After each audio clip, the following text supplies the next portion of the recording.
It began as a hushed conversation behind Kensington Palace walls, one that aides tried to downplay and courtiers quickly silenced. But the look on Catherine, Princess of Wales' face as she exited that private meeting said everything the palace couldn't. Something was wrong. And it wasn't just about the past, it was about a promise that had resurfaced with dangerous consequences. Before we go deeper into what this really means for the royal family, make sure to subscribe so you don't miss a single update. What unfolded in that moment did not begin that day, and those who claim it did are either misinformed or deliberately ignoring the deeper currents that have been quietly shaping events behind closed doors for years. Reports suggest that the meeting itself was never meant to appear on any official schedule. A gathering so discreet that even seasoned royal watchers were caught off guard when whispers began to circulate.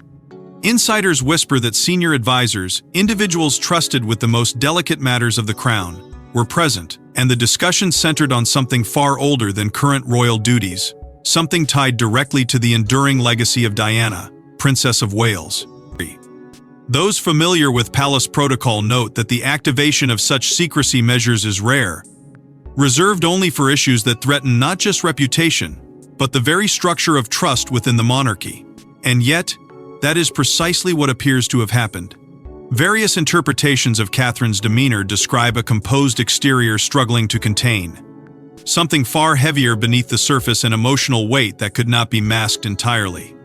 It is said that Prince William moved quickly to intercept any further inquiries, his presence not just protective, but strategic, as if he understood the implications of what had just been discussed far better than anyone outside that room ever could.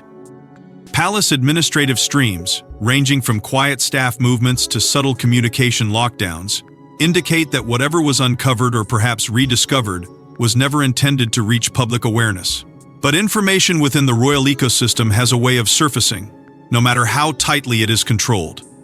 Royal correspondents, including those often aligned with traditional palace narratives, have begun hinting at what they cautiously describe as a buried agreement resurfaced.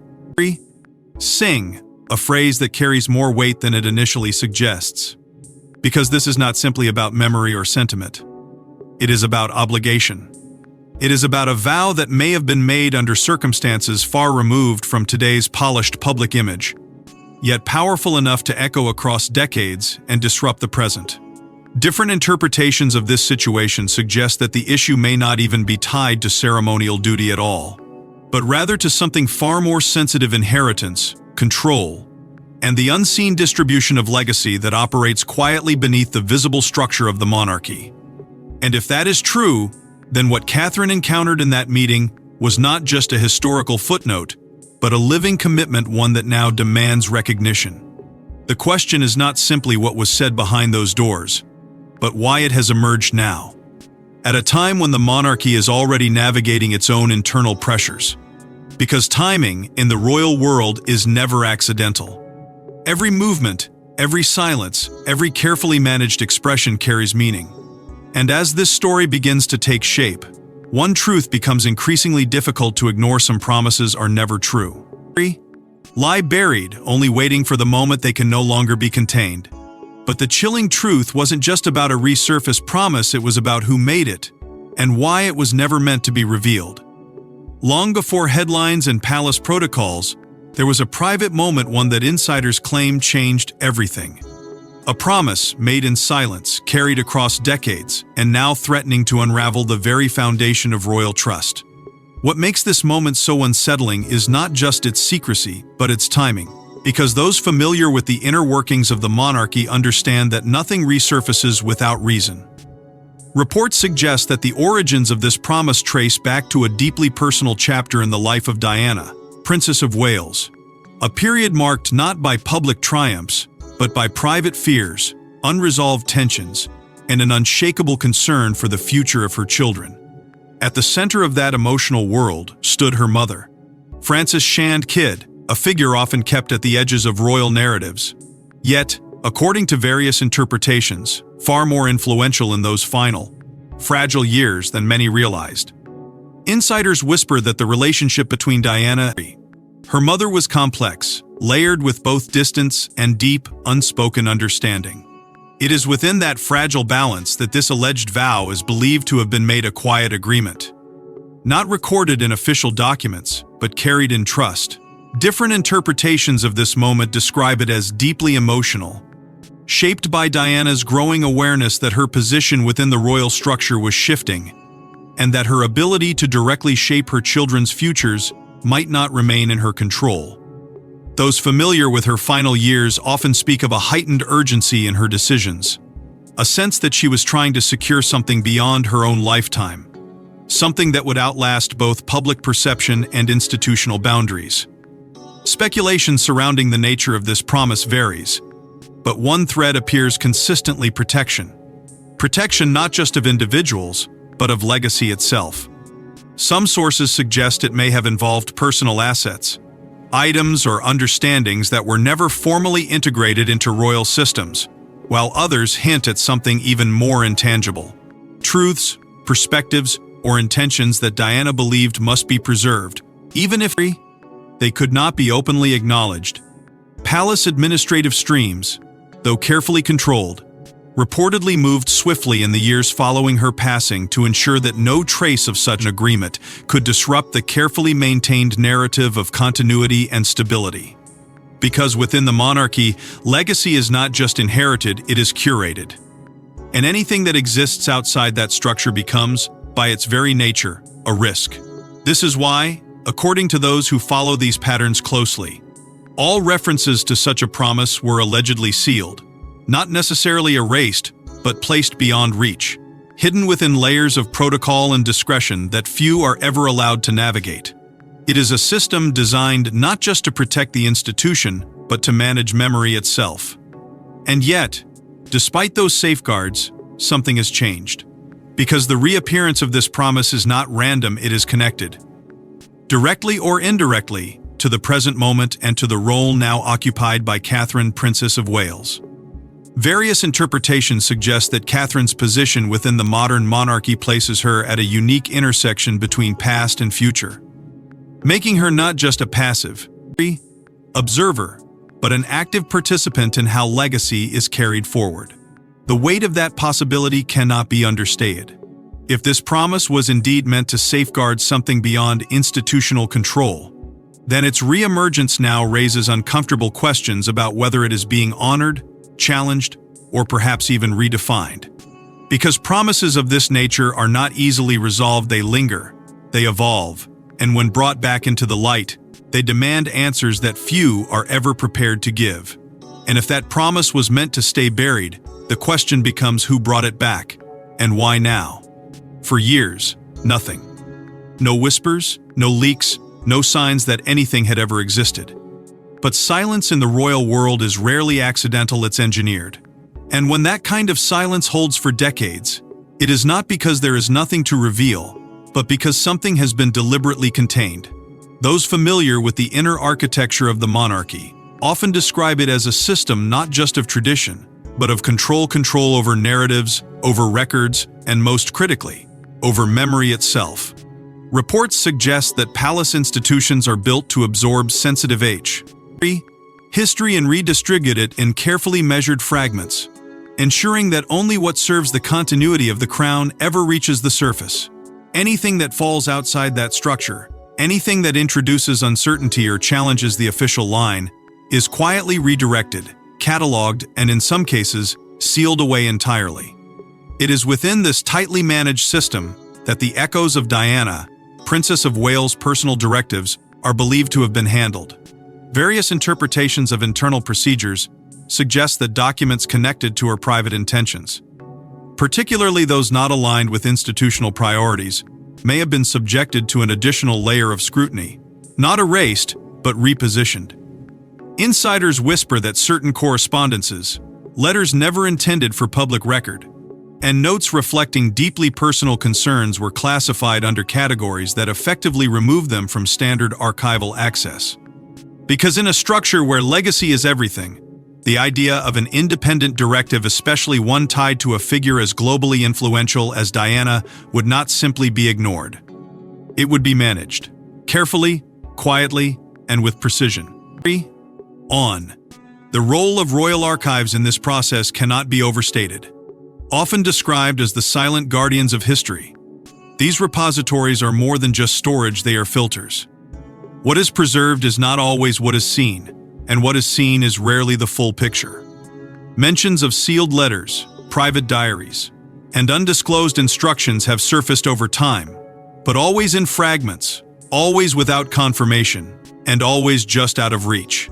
Those familiar with the system suggest that access to such materials is governed by layers of approval so complex that even senior members of the royal family may never encounter them directly. It is a structure designed not only to protect the institution, but to ensure that no single narrative, no matter how compelling, can disrupt its carefully maintained balance. And yet, despite this intricate web of protection, the idea of something hidden has never fully disappeared. Insiders suggest that there have always been layers of protection surrounding Diana's legacy. Safeguards put in place not just to honor her memory, but to contain the unpredictable influence she continues to exert. Because Diana was never just a royal figure, she was a force, one that reshaped public perception and challenged the boundaries of the institution itself. The possibility that she left behind instructions, or even a promise, that did not align perfectly with the Crown's long-term strategy is not easily dismissed by those who understand her impact. What makes this situation even more complex is the suggestion that many within the royal hierarchy may have remained unaware of these hidden elements. Different interpretations of internal access protocols indicate that knowledge within the monarchy is often compartmentalized, distributed only on a need-to-know basis. This means that even those at the highest levels may operate without full visibility of what lies beneath the surface. It is a system that protects itself by limiting exposure, ensuring that potential disruptions remain contained within controlled boundaries. But systems like this, no matter how sophisticated, are not immune to change. Because as new figures rise, as influence shifts, and as priorities evolve, the boundaries that once held firm can begin to weaken. And when that happens, what was once hidden has a way of finding its way back into the light, often with consequence. Sequence is far greater than anyone anticipated. But silence doesn't last forever, especially when new power begins to reshape old boundaries. She never asked to be part of it. Yet suddenly, Catherine found herself standing at the center of a legacy battle she didn't create but may now be forced to finish. The weight of that reality is not something that arrives gradually, it lands all at once, heavy, unavoidable, and impossible to ignore. For years, Catherine, Princess of Wales, had carefully built her role within the monarchy through quiet discipline, consistency, and an unwavering respect for the traditions that define the institution. She was never the loudest voice, never the most controversial figure, and perhaps that is precisely why this moment has found her. Because within the royal structure, influence is not always about visibility, it is about trust. And trust, once established, becomes the very thing that draws responsibility toward it, whether one seeks it or not. Reports suggest that Catherine's position has been evolving long before this current crisis surfaced. Those familiar with the dynamics of the modern monarchy describe her as someone who understands the delicate balance between public expectation and internal duty, someone who moves carefully within a system that rewards patience and punishes missteps. It is this alignment with tradition, this quiet adherence to protocol, that may have placed her in a position where she could no longer remain on the sidelines. Because when a promise tied to the legacy of Diana, Princess of Wales, begins to resurface, it does not seek out just anyone, it gravitates toward those capable of carrying its weight forward without destabilizing the institution itself. And yet, capability does not eliminate conflict. Various interpretations of Catherine's current position suggest that she may be facing an internal struggle far more complex than anything visible from the outside. On one side lies duty, the expectation that she will uphold what has been entrusted to her, regardless of personal cost. On the other side lies conviction, the question of whether fulfilling that promise aligns with her own understanding of what is right, what is fair, and what is necessary for the future of the monarchy. It is a tension that cannot be resolved quickly because it is not simply about action, but about consequence. Every step forward, Ward carries implications, not just for her, but for the entire structure that surrounds her. Throughout this unfolding situation, Prince William has remained a steady, if largely silent, presence. Insiders whisper that his support is not expressed through public statements or visible interventions, but through quiet reinforcement behind closed doors. He understands the stakes, perhaps more clearly than anyone else, because he stands at the intersection of past and future just as she does. His role is not to lead this particular moment, but to ensure that whatever path is chosen does not fracture the fragile balance they are both expected to protect. It is a partnership built not on spectacle, but on shared understanding, and in moments like this, that understanding becomes their greatest strength. But strength does not eliminate pressure. Reports of increasing tension from multiple royal factions suggest that Catherine's involvement is being watched closely, not just with curiosity, but with concern. Because in a system where influence is constantly negotiated, any shift in alignment carries ripple effects. Some may see her as the ideal figure to carry forward a promise that others cannot openly acknowledge. Others may view her position as a threat, a disruption to carefully maintained arrangements that have long remained undisturbed. And as these competing perspectives begin to take shape, the space around her becomes narrower, more constrained, more difficult to navigate without consequence. What makes this moment particularly volatile is not just the decision she may have to make, but the reaction it will inevitably trigger. Because stepping forward does not happen in isolation, it creates movement. It forces responses, and it reveals tensions that have been held in place for far too long. The closer Catherine moves toward action, the more visible those tensions become, and the less willing others may be to remain silent. Because within the monarchy, silence is often a form of control, and once that silence begins to break, it cannot easily be restored. And as this story continues to unfold, one truth becomes increasingly clear: this is no longer just about a promise. It is about power, about legacy, and about who ultimately decides how both are carried forward. Because the moment Catherine steps forward, others inevitably step back, and not everyone is willing to lose quietly. The moment the silence cracked, it didn't just echo, it exploded, sending shock waves through every corridor of royal power. What had been contained for years, carefully managed, deliberately obscured, suddenly became impossible to ignore, and those closest to the center of the monarchy felt the impact first. Reports suggest that King Charles III was among the earliest to be briefed as the situation escalated, and those familiar with his current position describe a man already navigating immense personal and institutional pressures, now confronted with a development that threatens to complicate an already fragile balance. Various interpretations of his response suggest restraint, not because the matter lacked urgency, but because any reaction, no matter how measured, risked amplifying a situation that had only just begun to surface. At the same time, attention quickly turned toward Queen Camilla, whose position within the monarchy places her at a particularly sensitive intersection of influence and perception. Insiders whisper that there may be growing concern within her circle about how the resurfacing of a legacy tied so closely to Diana, Princess of Wales, could shift the emotional and symbolic dynamics of the institution. Because while official structures remain unchanged, the undercurrents of public sentiment and internal alignment are far more fluid. And any narrative that draws attention back to Diana carries with it a weight that cannot easily be countered. Different interpretations suggest that Camilla's stance is less about direct opposition and more about cautious observation, a recognition that any visible reaction could be misinterpreted or, worse, intensify an already volatile situation. As these tensions began to ripple outward, shifts in internal alliances became increasingly noticeable, though never openly acknowledged. Those familiar with palace dynamics describe subtle repositioning conversations held behind closed doors, loyalties quietly reassessed, and long-standing understandings placed under renewed scrutiny. Because when a story like this emerges, it does not simply exist in isolation. It forces every individual within the structure to reconsider where they stand, what they support, and what they are willing to risk. Palace administrative streams reportedly became more active, not in visible ways, but through a tight ending of communication channels, a narrowing of access, and a heightened sensitivity to any information that might further fuel speculation. Royal aides, often the unseen operators who maintain the delicate machinery of the institution, are said to have moved quickly to contain what they could, though containment in such moments is rarely complete.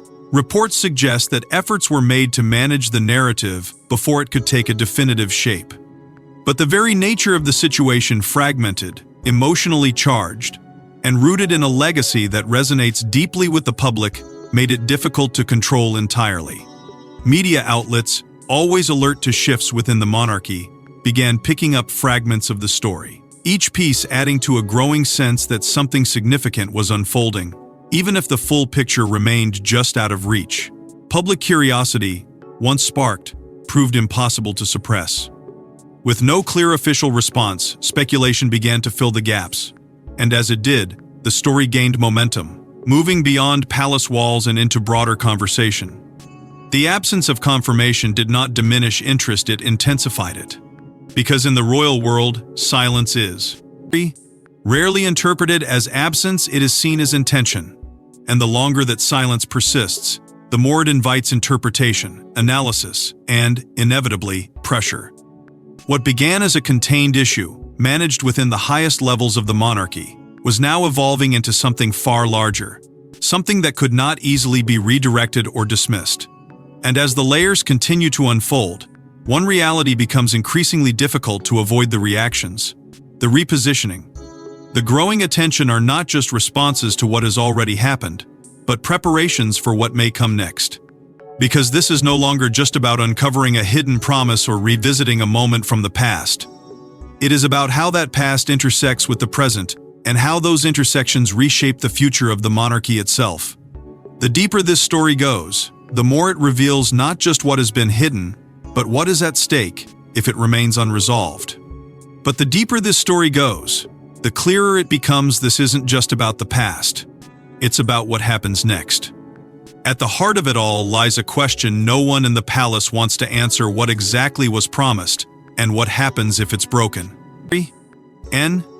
The deeper this story unfolds, the more that question begins to feel less like speculation and more like an unavoidable reckoning, one that touches every layer of the monarchy's carefully constructed foundation.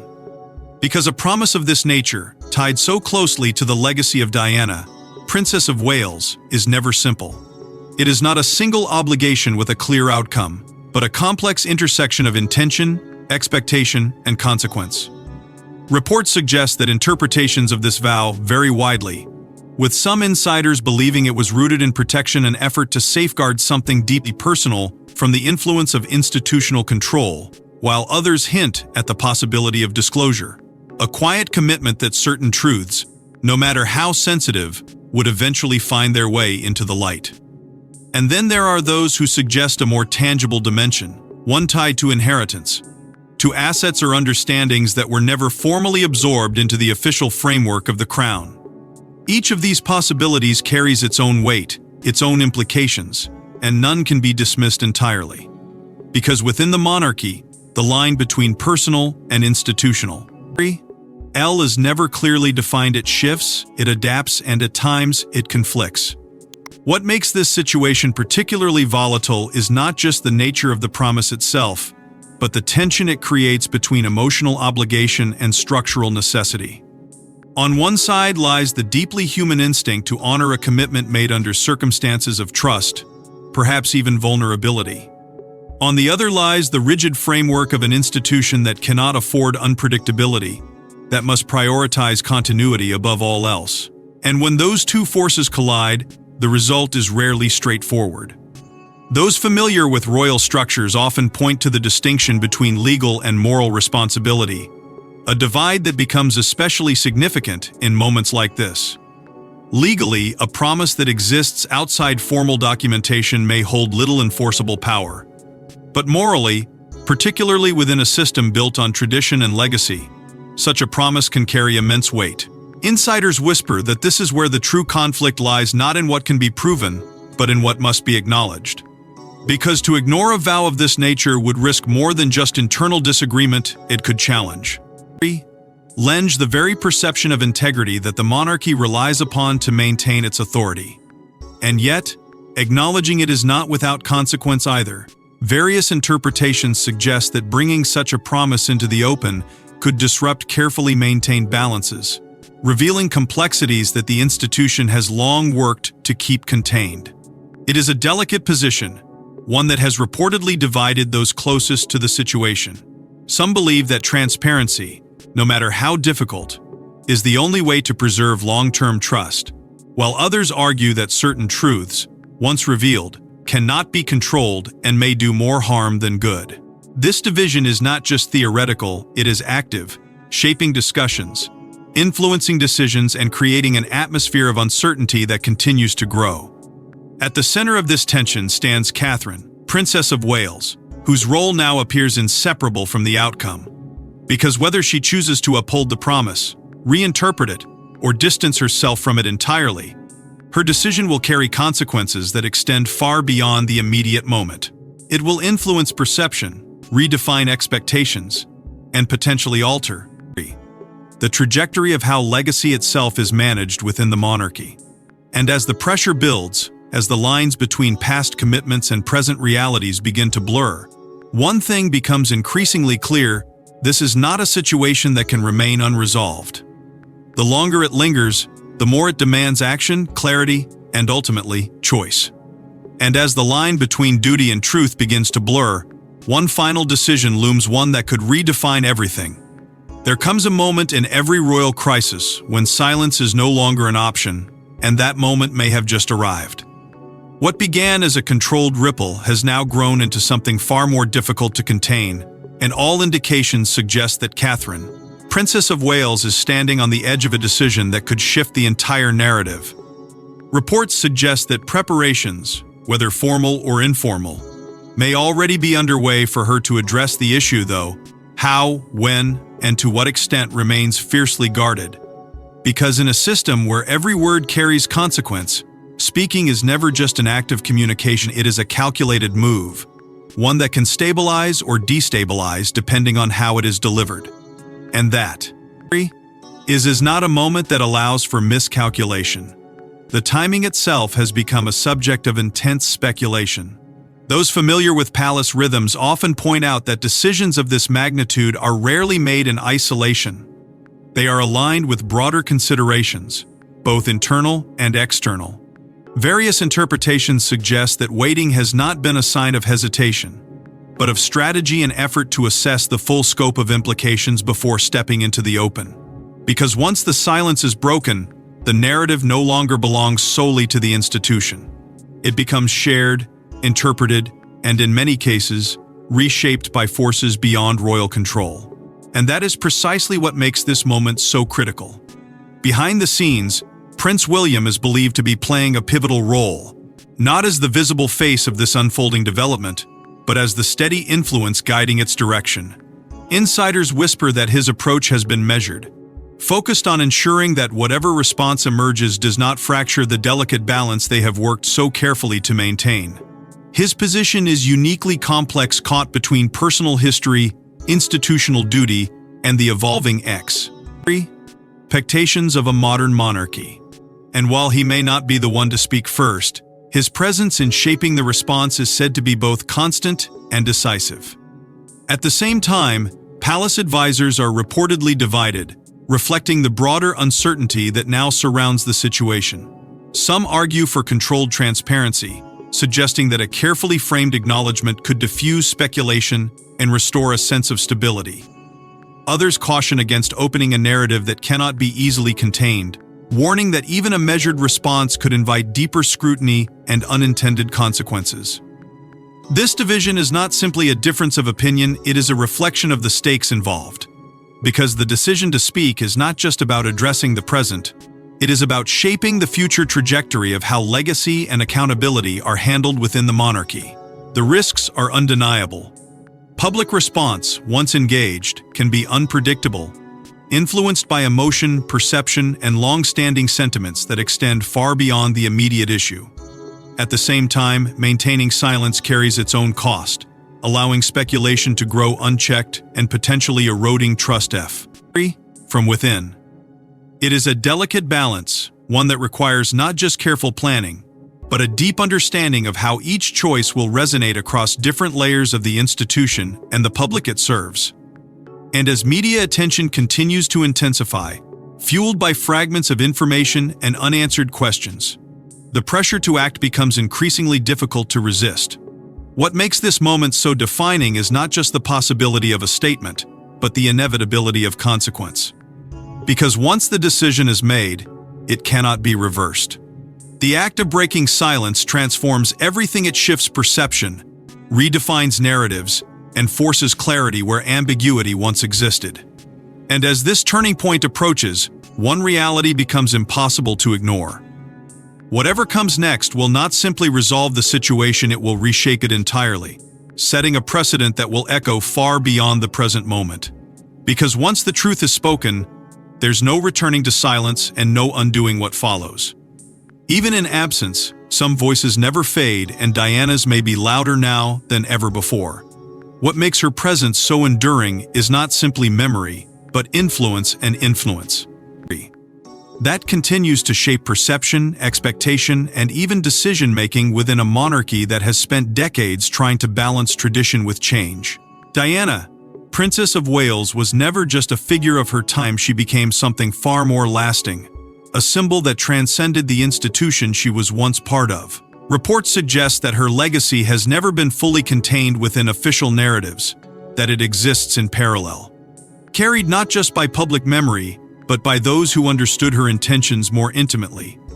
And now, with the resurfacing of a promise believed to be tied to her final years, that legacy is no longer operating quietly in the background, it is actively reshaping the present. What this revelation has done, perhaps more than anything else, is redefine how Diana's story is understood. For years, her legacy has been framed through emotion, through compassion, through the undeniable connection she formed with people across the world. But this moment introduces another dimension, one that suggests foresight, intention, and a determination to influence events beyond her lifetime. Various interpretations of this unfolding situation point to the idea that Diana may have anticipated the complexities her children would face, and in doing so, sought to leave behind something that could guide, protect, or even challenge the structures surrounding them. If that is true, then this is not simply a story about remembrance, it is about continuation. It is about a voice that was never meant to disappear. At the center of this evolving narrative stands Catherine, Princess of Wales, whose role now appears inseparable from how that legacy moves forward. Insiders whisper that her position has shifted in subtle but significant ways, transforming her from a figure of stability into a bridge between what was and what is yet to come.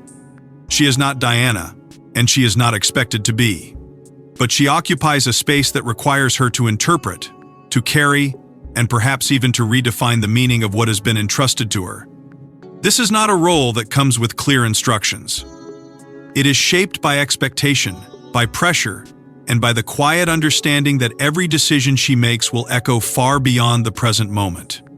The monarchy itself now finds itself navigating a tension that has long existed but rarely surfaced so clearly: the balance between traditio and transparency. On one side lies the instinct to protect, to preserve the continuity of an institution built on carefully managed narratives. On the other lies the growing expectation for openness, for acknowledgement, for a willingness to confront complexities rather than conceal them.